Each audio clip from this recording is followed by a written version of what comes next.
vamos a seguir con el tema de hace 15 días, decía yo.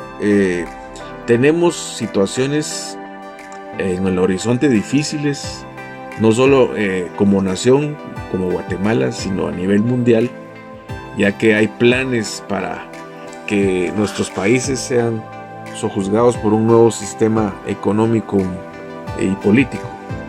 Así que, como diría el Señor, no tengamos miedo, y esto es lo que quiero compartir esta noche. Habíamos terminado hace 15 días con este versículo: recibiremos poder cuando el Espíritu Santo descienda sobre nosotros. Y si tenemos poder, no deberíamos de tener temor, que es lo que hemos estado experimentando ante las amenazas diabólicas de un plan maligno sobre la tierra. Ya sea una tercera guerra mundial por los eventos que se están dando en Ucrania. Esta semana, por cierto, fue una semana donde Ucrania se sumó a algunas victorias sobre el ejército ruso. Y como consecuencia, Rusia pidió que más personas se adhieran o se alisten al ejército ruso para ir a combatir a Ucrania. Y lo que ha hecho es que muchos en edad militar estén escapando de Rusia porque no quieren ir a la guerra. Y se ha dicho desde el Kremlin que están dispuestos a utilizar armas atómicas en contra de Ucrania y en contra de la OTAN. Entonces viene una pregunta: ¿la guerra viene? ¿Estamos preparados? Hay guerras espirituales y hay guerras físicas, como la que está en Ucrania, y posiblemente existan algunas otras que nosotros desconozcamos en la actualidad. En Lucas 10:19 el Señor Jesucristo dice esto: miren, les he dado autoridad sobre todos los poderes del enemigo. ¿Sobre cuántos? ¿Sobre algunos? ¿Sobre la mayoría? ¿O sobre pocos? No, la palabra dice sobre todos los poderes del enemigo. Pueden caminar entre serpientes y escorpiones y aplastarlos. Nada les hará daño. Esta es una promesa del Señor Jesús que vamos a ver con detenimiento, de lo que se le dice a la iglesia de los poderes en contra del enemigo. Entonces quiero hablar como segundo punto, el poder de Dios en la tierra. Hay un poder de Dios que está operando en la tierra, que le fue dado al hombre primero en Adán. Como aparece en el Génesis, concedió a Adán un poder o una autoridad sobre toda la naturaleza. Y ese poder se perdió con la caída, pero ahora Dios regresa con forma de Jesucristo a ofrecérselo a la iglesia. Y regresamos a Lucas, pero vamos a leer todo desde el 17. Dice: cuando los 72 discípulos regresaron, le informaron llenos de alegría: Señor, hasta los demonios nos obedecen cuando usamos tu nombre. Sí, les dijo, vi a Satanás caer del cielo como un rayo. Miren, les he dado autoridad sobre todos los poderes del enemigo. Pueden caminar entre serpientes y escorpiones y aplastarlos. Nada les hará daño. Pero no se alegren de que los espíritus malignos los obedezcan. Alégrense porque sus nombres están escritos en el cielo. Como vemos, el poder que Dios ya le había dado a un grupo de personas es a los discípulos, es decir, a la iglesia que estaba por nacer. Recuerden que todavía no había nacido la iglesia. Lo que tenemos aquí es un grupo de judíos. Es un grupo de judíos que están recibiendo las enseñanzas de su Mesías, porque el Mesías vino a Israel, no al mundo. Y vino a gobernar, por decirlo así, a inaugurar el reino de una forma espiritual en su primera venida, y en la segunda venida va a venir a reinar en un reino físico, ya no solamente espiritual. Pero primero hay que limpiar los ambientes. ¿Cómo? Caminando sobre serpientes, escorpiones y aplastarlos. Es lo que está diciendo aquí. Y eso es lo que toca. Esa es la guerra que viene. Y esa es la guerra que ya estamos. Es una guerra espiritual que muchos creen que esto es una religión más, Bueno, hablamos la Biblia y vamos a cantar y todo eso está bien. Hemos inclusive leído los salmos y todo como una ofrenda, muchas veces una alabanza a nuestro Padre, de que tanto que hemos recibido, pues por lo menos decirle gracias con un canto como lo hemos hecho hoy, o con un salmo, eh, engrandeciendo su nombre y todas las cosas buenas que nos ha dado. Pero hay una parte que casi no se toca y de sobre todo en ciertas iglesias como más tradicionales o históricas, que es solamente un Dios que bendice y ahí se acaba todo. Pero este Mesías que vino a Israel, vino a decir, yo no he venido a proclamar la paz, yo he venido a traer espada, hablando de los conflictos que se dan entre los mismos hombres. Voy rápidamente a Efesios capítulo 6, del 11 en adelante. Es un pasaje muy conocido por todos ustedes, hablando de la armadura de Dios. Pero platiquemos un poco de eso. Dice, pónganse toda la armadura de Dios para mantenerse firme contra todas las estrategias del diablo. Bueno, aquí hay un punto. Tenemos que estar armados con la armadura de Dios, como dice la palabra, porque tenemos un enemigo que tiene estrategias. Y no es que nos estén diciendo, mira, Juanito, ¿será que quieres ir a la guerra como está haciendo ahorita Putin con los rusos? Putin dijo, van a ir a la guerra, no le está preguntando si quieren o no. Pero ahí por lo menos tienen opción de salir corriendo y decir, no, me voy a los países vecinos y ahí me escapo de ir a la guerra, porque lo más probable es que vayamos a morir. Sobre todo entendiendo de que muchos rusos ya murieron en Ucrania. De tal forma que Zelensky y el gobierno ucraniano ha ganado terreno, le ha quitado terreno a Rusia. Por lo tanto, muchos han muerto, muchos rusos han muerto, otro tanto más o igual por el lado ucraniano. Pero bueno, centrémonos en lo que dice Efesios, porque dice, no luchamos contra enemigos de carne y hueso. Este es el primer punto. No es una guerra física, es una guerra espiritual. En los años 90 surgió una doctrina de la doctrina que se llamaba la guerra espiritual. Tenía cosas muy interesantes, pero también no era exactamente un objetivo muy espiritual o claro. De tal forma que surgieron líderes cristianos evangélicos que optaron por las candidaturas políticas y llevándose trágicamente un gran fracaso y poniendo en mal muchas veces tanto al reino de los cielos como a la iglesia misma. Porque la lucha no es una lucha física actualmente, sino es una guerra espiritual que no son contra gente de carne y hueso, sino dice la palabra, contra gobernadores malignos, autoridades del mundo invisible, fuerzas poderosas de este mundo tenebroso, espíritus malignos de los lugares celestes. Es decir, cada uno en su rango. Por lo tanto, dice, pónganse todas las piezas de la armadura de Dios para resistir al enemigo en el tiempo del mal. Esto quiero hacer un paréntesis ahí o una pausa. No nos está diciendo, yo los voy a defender, los voy a quitar de en medio del tiempo maligno y a ustedes se van a salvar. Porque como evangélicos cristianos tenemos una tendencia a ser escapistas. Y cualquier cosa que pasa, un enemigo que surge, un líder poderoso que blasfema en contra de la iglesia, en contra de Israel, en contra de Dios, ya sea un extremista comunista ateo o un extremista religioso musulmán, y nos asustamos y dice, este puede ser el anticristo. Entramos en temor y decimos, bueno, el arrebatamiento ya está a punto de suceder, gloria al Señor.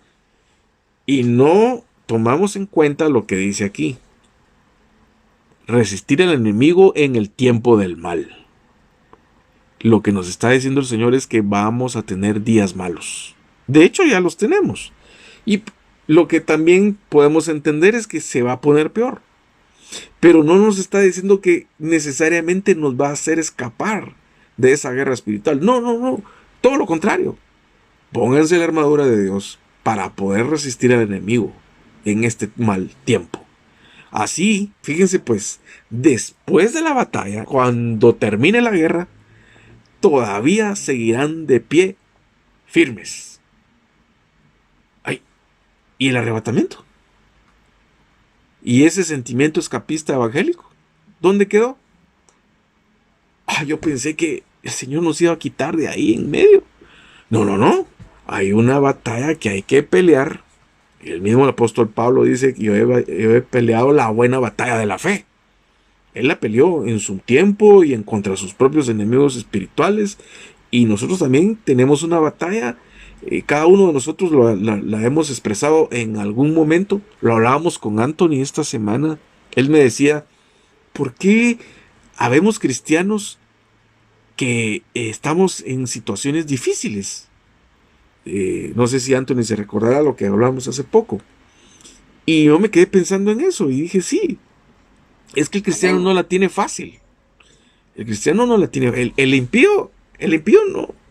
Ese la tiene más fácil que nosotros, porque dice que la palabra, que los hijos son los que son corregidos. Lo que quiero decir es que Dios no corrige a los hijos del diablo, porque eso no tiene nada que ver con él. Pero nosotros no solo nos corrige, nos forma y está creando un ejército de valientes que va a luchar contra este mundo tenebroso y espíritus malignos. Bueno, sigamos con Efesios.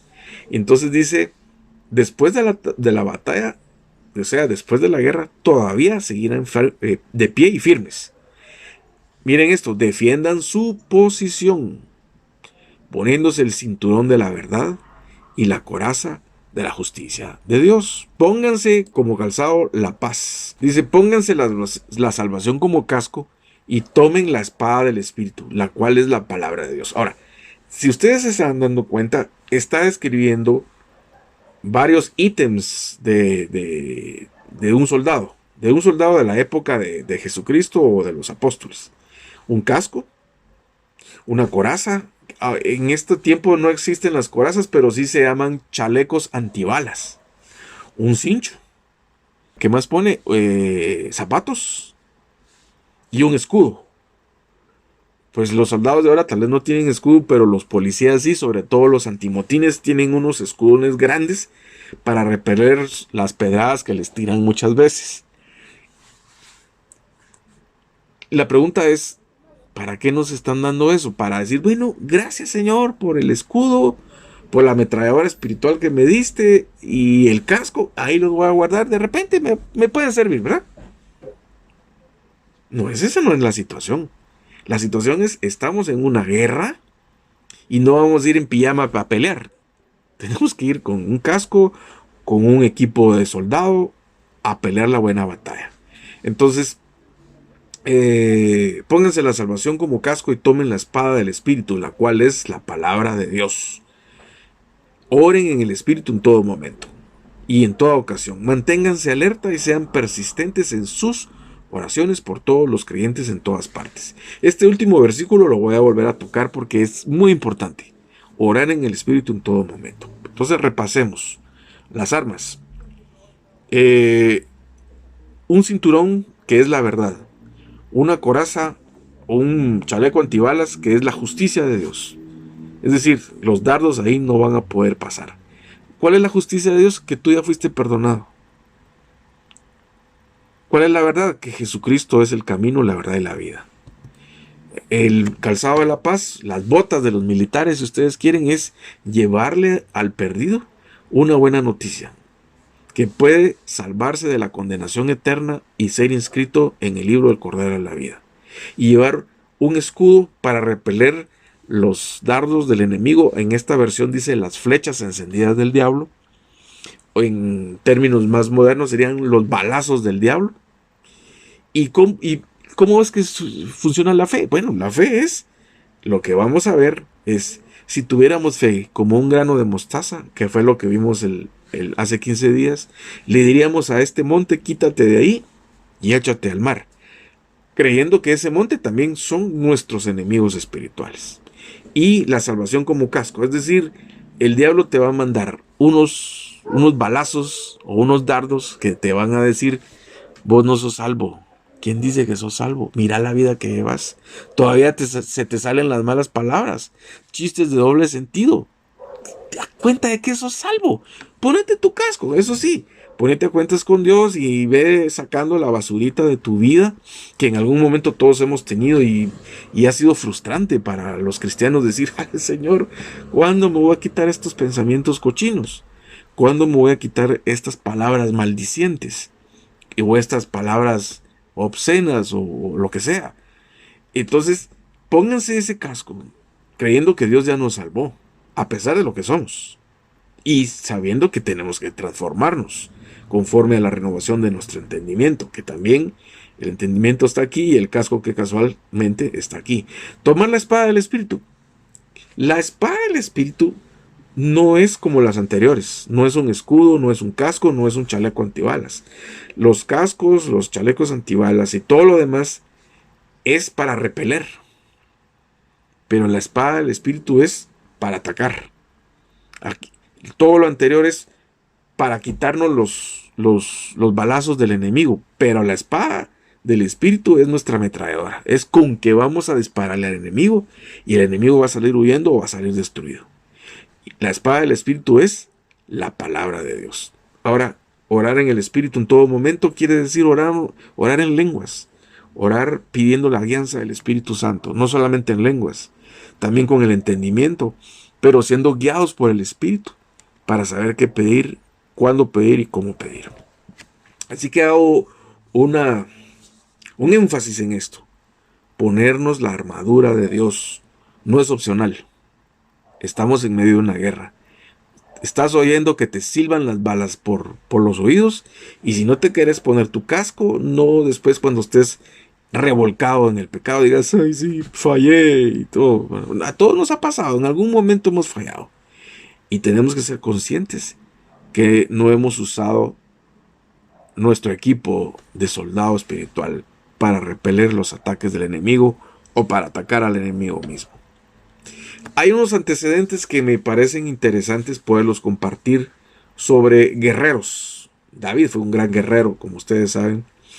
Y el énfasis que voy a hacer es el Espíritu Santo, que es lo que decía el Efesios en los versículos que acabamos de hablar, ser guiados por el Espíritu. Primera de Samuel 17, del 32 en adelante dice, bueno, antes que el de leerlo, David está en medio de un campo de batalla, los filisteos están peleando contra Israel, Saúl es el rey, muchos de ustedes ya lo saben, y David, que era en este momento un muchacho, un niño, lo llama a su papá y le dice, mira, tus hermanos están en las trincheras, en el campo de batalla, así que te voy a llevar unos quesitos y llevarle al capitán para que trate bien a los hermanos, ¿verdad? Llevarle al capitán este regalo, que también eran comida, y picarle, ¿verdad? Y que no te van a caer las flechas del enemigo. Y se fue. Entonces David empieza a oír que los soldados dicen, no, pero primero, antes de lo que David escuchó, hay un gigante que empieza a maldecir por sus dioses al ejército de Israel. Y David lo oye y dice, ¿y este cochino qué se cree? Insultando a los escuadrones del Dios vivo de Israel.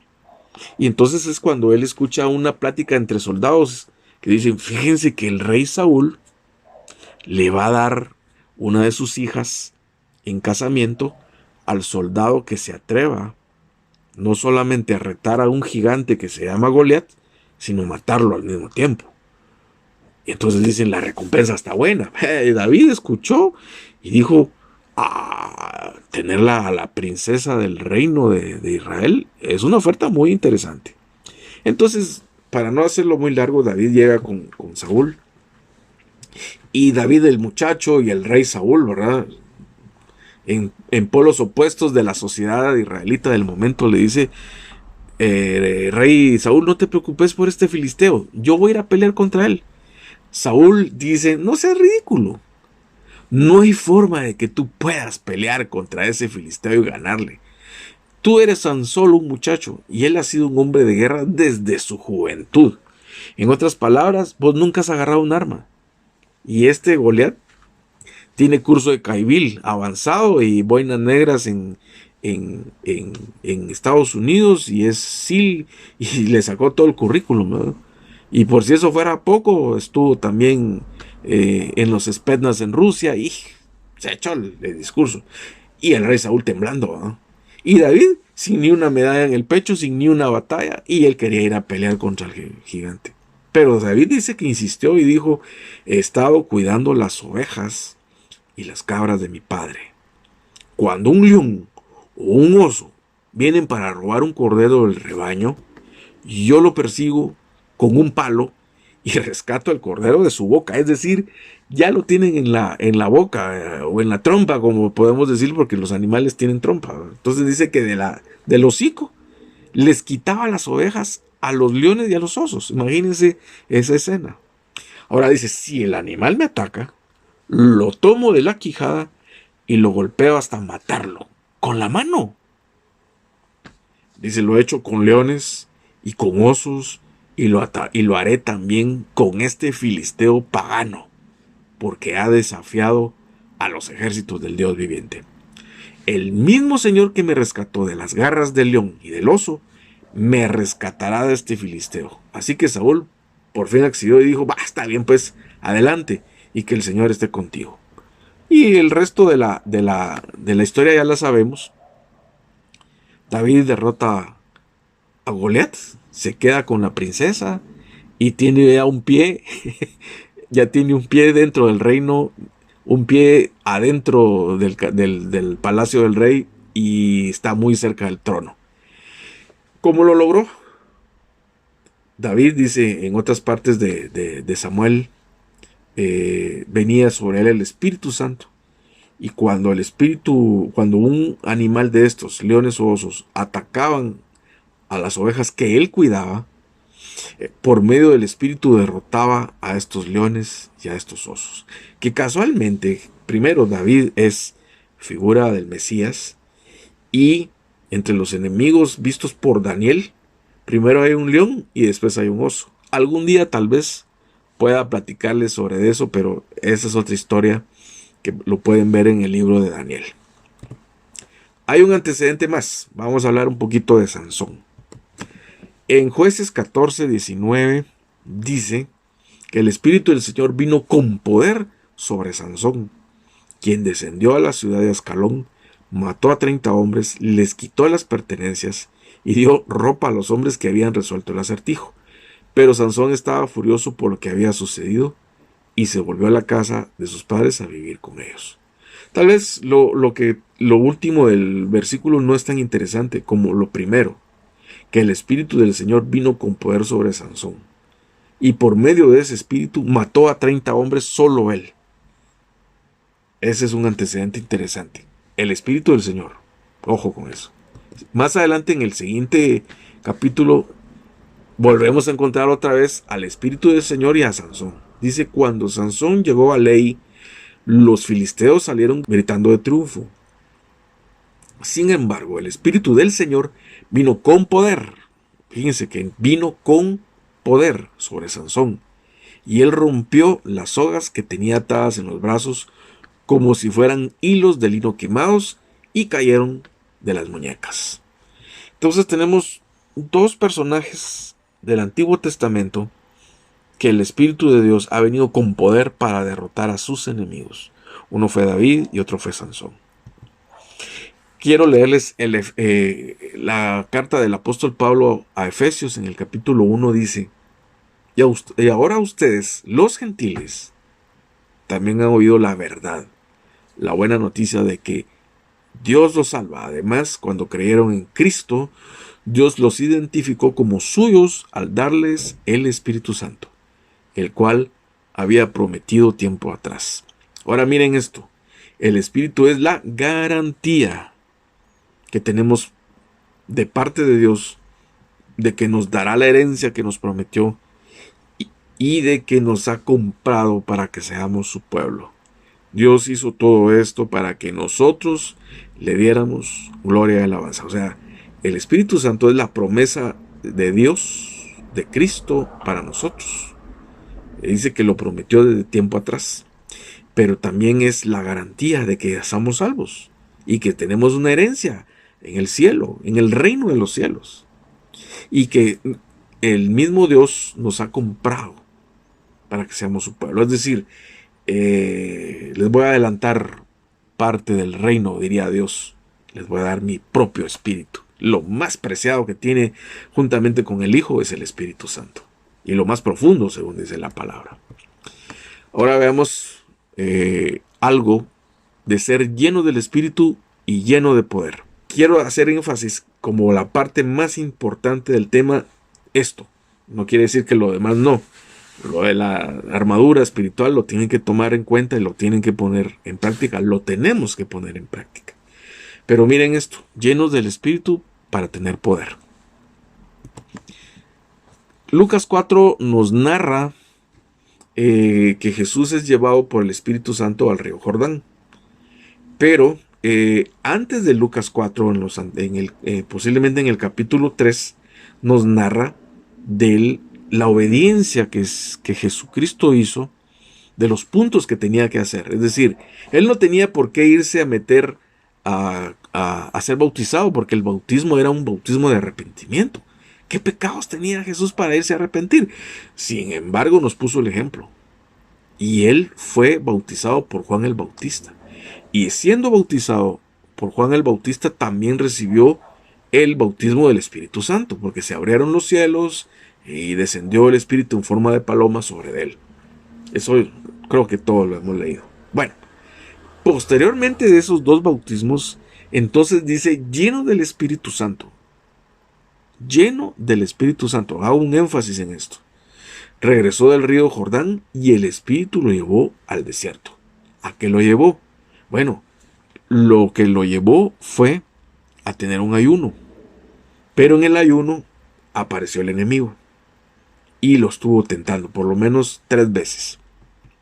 Pero en el versículo 14, cuando sale de la tentación, pasaron 40 días, sale del ayuno, dice que Jesús regresó ya no lleno del Espíritu, sino dice, entonces Jesús regresó a Galilea lleno del poder del Espíritu Santo. ¿Notaron la diferencia? Sale de los bautismos lleno del Espíritu Santo, entra al ayuno y sale lleno ya no del Espíritu Santo solamente, sino lleno del poder del Espíritu Santo. Dice, las noticias acerca de él corrieron rápidamente por toda la región. Ya era otro Jesús, un Jesús más divino. Aquí está entonces el resumen de lo que pasó en este Lucas capítulo 4. Entra a los bautismos, entra al ayuno y sale lleno del poder del Espíritu Santo. Mateo 17:20, ya lo leímos hace 15 días, dice, Jesús dijo que por su incredulidad, en verdad les digo que si tuvieran fe, como un grano de mostaza, dirían este monte, muévete de aquí, y se movería y nada les sería difícil. Nada. Acuérdense que lo que leímos hace 15 días era que aquí estaba hablando de un muchacho que estaba endemoniado y que ellos, los discípulos, no pudieron expulsar. Entonces los discípulos le preguntan ¿por qué no pudimos? Por su incredulidad, porque no tenían fe. Si tuvieran una fe tan chiquita, podrían mover una montaña, pero ni eso pueden hacer porque no tienen fe. Eso es lo que está diciendo Jesús, pero miren lo que sigue después. El 17:21 es la clave. Pero este género no sale sino con oración y ayuno. Ahí está la clave. La clave es salir de los bautismos, que creo que a todos hemos pasado ahí como Jesucristo, entrar a los ayunos y salir lleno del poder del Espíritu Santo. Ahora, quisiera hacerles una pregunta, tal vez no la van a responder, si algunos se anima, me la puede decir, pero dice, este género no sale sino con oración y ayuno. ¿Qué género? ¿De qué género está hablando? Si hubiese algún valiente y quiera levantar la mano para dar la respuesta, ¿de qué género está hablando aquí? Octavio, adelante. Se me viene a la mente, tendría que ser un género de una dimensión muy grande, porque acordate que hay un pasaje en la Biblia donde dice, cuando el Señor trató de expulsar, liberar a un endemoniado, y le dijo, ¿cómo te llamas? No tengo nombre porque legión somos. Imagínate. Claro. Expulsar una legión de un endemoniado, algo a eso me refiero, pienso que se refiere, que tiene que ser un espíritu, pues, que son muchos detrás de él, ¿verdad?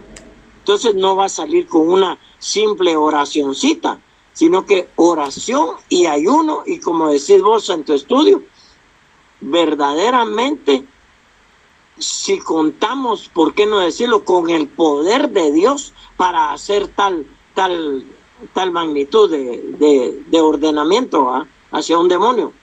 Perfecto. Te agradezco mucho tu valentía y tu aporte muy valioso. De hecho, esa es la vertiente más generalizada de la interpretación de estos versículos. Yo no sé si alguno está de acuerdo con lo que dijo Octavio, pero yo quiero hablarles de dos cosas que hay que expulsar. Porque aquí está hablando de dos cosas y solo vemos una. Y para poderlo ver, lo voy a regresar. Mateo 17:20. Por su incredulidad. Si tuvieran fe como este grano de mostaza, le dirían a este monte, muévete de aquí, y se movería. Entonces lo primero que hay que expulsar es la incredulidad en el cristiano. Para poder luego expulsar los demonios en los no cristianos. Son dos cosas. Y para mí lo que está diciendo el Señor Jesucristo aquí es que este género es el género de la incredulidad, no de los demonios. Este género de incredulidad no sale sino con oración y ayuno. Es decir, la oración y el ayuno sirve para matar nuestra incredulidad, que es un género arraigado en nuestra mente carnal, física, que no nos permite creer. ¿Por qué creen ustedes que hay tantos ateos? Porque tienen un género de incredulidad. Entonces, si volvemos a Mateo 17:20, ¿qué es lo que nos está diciendo Jesucristo en Mateo 17:20? Que es la fe la que expulsa las montañas, que es la fe la que dice muévete de aquí y se movería. Pero para tener fe, eso es mi interpretación de Mateo 17:21, para tener fe necesitamos tener tiempos de oración y de ayuno. No tiempos de ayuno, no, tiempos de oración y ayuno, porque hay gente que se pone a ayunar y no ora, ayunar y orar. Eso es lo que debemos hacer. Incredulidad, falta de fe. Infidelidad, desobediencia. Incredulidad, incrédulo, dudar o tener poca fe. Aquí habría que hacer un estudio grande, pero solo lo voy a resumir en 3 palabras o 4. Infidelidad. ¿Cuándo alguien es infiel? Cuando no cree en una persona o en su pareja.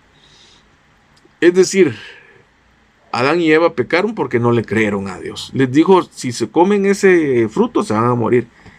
¿Será? No vamos a morir. Y se lo comieron. Y por su falta de fidelidad a la palabra de Dios, caímos en pecado toda la humanidad.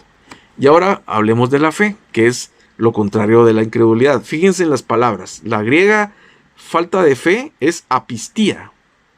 Y fe en griego es pistis. Es decir, tienen la misma raíz, solo que el a en griego es una negación, falta de fe, apistía. Y fe en griego es pistis, que es persuasión, es decir, yo estoy persuadido, yo creo con todo mi corazón en algo. Credibilidad, moralmente convicción, específicamente confianza en Cristo para salvación, abstractamente constancia en tal profesión, por extensión el sistema de verdad religiosa en sí mismo, fe, fidelidad, fiel y gracia. Bueno, lo voy a dejar ahí porque no es el tema. Concluyo. ¿Cómo enfrentaremos los tiempos difíciles del siglo XXI, a la Agenda 2030, el Anticristo y todos los demás demonios habidos y por haber? Lo que Jesucristo nos dice en Juan 16:33 es que en el mundo vamos a tener aflicción. No, pero tengamos ánimo porque el mundo ya está vencido por él. Siguiente versículo, Juan 17:15. No pido que los quites del mundo. Yo pensé que ahí iba a ser el arrebatamiento. Entonces ya no me gustó. Inventémonos una teología donde vienen unos ovnis y que nos llevan y que son los ángeles de Dios y prediquemos eso y creámoslo con todo mi ser. No pido que los quites del mundo, sino que los guardes del mal. Eso está más bonito. Yo no estoy diciendo que no hay arrebatamiento. Ahorita voy a terminar con eso y voy a hablar un poquitito del arrebatamiento. Pero, ¿qué les quiero decir? Vamos a tener, según Juan 16:33, aflicción en el mundo. ¿Por qué? Porque en el mundo está el mal. Pero dice el Señor que Él nos va a guardar del mal. Y para terminar casi, 1 Pedro, capítulo 1, del 5 al 7, dice que mantengamos preservados mediante el poder de Dios, mediante la fe, para la vida que está preparada para ser manifestada en los últimos tiempos. O sea, hoy, en la cual se gozarán eternamente, aunque sean afligidos. Va a haber aflicción en los últimos tiempos, durante este corto tiempo, por las diversas pruebas que les han sobrevenido. Todos estamos en pruebas. ¿Pero para qué es la prueba? Porque la prueba, dice, se está probando nuestra fe. Y nuestra fe es más preciosa que el oro refinado que se prueba con fuego. Sea vista para alabanza, gloria y honor en la manifestación de Jesucristo. En Hechos 14:22 dice, es justo entrar al reino de Dios por medio de mucha aflicción. Está claro que vamos a tener aflicción, vamos a tener cosas contrarias, vamos a estar en medio del mal, pero la palabra aflicción se repite en Juan 16:33, en 1 Pedro 1 y en Hechos 14:22. Así que por algo el Señor habló, porque ahí sí el Señor Jesucristo habló en revelación al apóstol Juan en el libro de Apocalipsis, que dice, el que tenga oídos entienda lo que el Espíritu dice a las iglesias. Al vencedor le daré a comer el árbol de la vida. Al vencedor. Es decir, tuvo que pelear algo para ser vencedor. Si hay un vencedor, hay un vencido. No vamos a hablar del vencido. Hablemos del vencedor. ¿Vencedor de qué? De una batalla.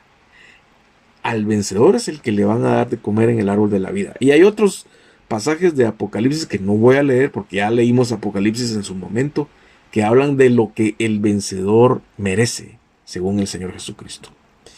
Efesios 5:15 dice, por tanto tengan cuidado de cómo se conducen dignamente, no como insensatos, sino como sabios que aprovechan su oportunidad, porque los días son malos. Son malos. No solo en Guatemala, en todo el mundo. Por ello no sean insensatos, lo vuelve a decir por segunda vez, sino entiendan cuál es la voluntad de Dios. No se embriaguen con vino, porque en esto hay desenfreno, sino sean llenos del Espíritu. Yo ya lo dije en anteriores oportunidades. Los tibios Dios los va a escupir. La única forma de estar hirviendo en el Señor es por medio del fuego del Espíritu Santo. Hablando entre nosotros con salmos, himnos y cánticos del Espíritu, cantando al Señor en nuestros corazones, dando gracias a Dios Padre en todo tiempo, a favor de todos los hombres, en el nombre de nuestro Señor Jesucristo. Orando en todo tiempo en el Espíritu con toda oración y ruego, siempre orando e implorando continuamente por todos los santos. Este fue el versículo que leí al iniciar el tema. Bueno, y termino con esta reflexión. Sí va a haber un arrebatamiento, pero antes tenemos que pasar por aflicciones. Pero tenemos que vencer al mundo porque Jesucristo ya venció el mundo. Por eso es que somos más que vencedores. Lo único que tenemos que hacer es patear al cadáver del mundo. Y el Señor se encargará del resto. De hecho, ya lo hizo y lo seguirá haciendo.